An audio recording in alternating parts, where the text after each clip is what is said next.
Hey, check this out.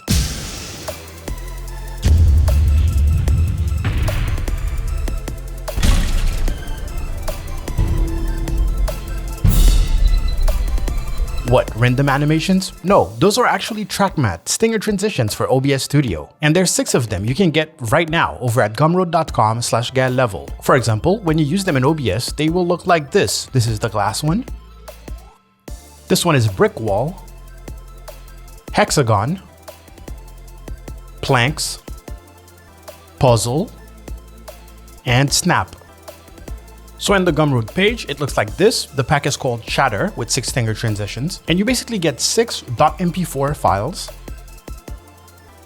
to use as a track matte transition. Now, they do not come with audio, which means that if you want to add your own sound effect, since it's a .mp4 file, very easy to do so. The current price is free, but if you would like to tip, you can also do that. And now for the question, how do I actually apply those in OBS Studio? So you want to go to your Scene Transitions tab, you want to click on the plus to add a new transition, and you will select Stinger, okay? From there, it'll ask you for a video file. Just browse and pick your favorite one. Let's go with Puzzle.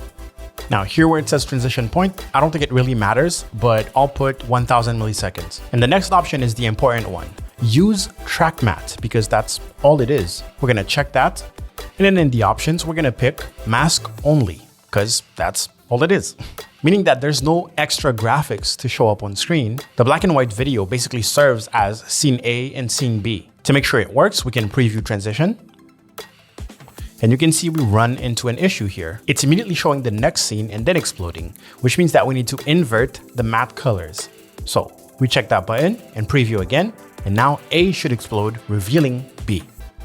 And that's exactly what happens, which means that we are ready. We can click OK. And now by default, if I switch scenes, this is what I'm left with. Now, if you didn't know, in OBS Studio, you can right click on a scene and go to Transition Override. And then from there, you can pick a different transition. So if you would like to have a different animation, depending on which scene you want to switch to, you can do it with this option. You see, we still have the stinger option, which means we can add multiple stingers. I'll call this one hexagon, browse, pick the hexagon file, 1000 milliseconds, use track matte, mask only, invert colors, preview transition. Boom, this one is more explosive than the other ones. Click OK. And now I'm gonna right click on the start, go to transition override, and then click on hexagon. All right, now I'll make sure that my default transition is the stinger one. And if I switch from hexagon to my gameplay scene, I'm gonna have the puzzle. But if I switch to my starting soon screen, now I have the hexagon.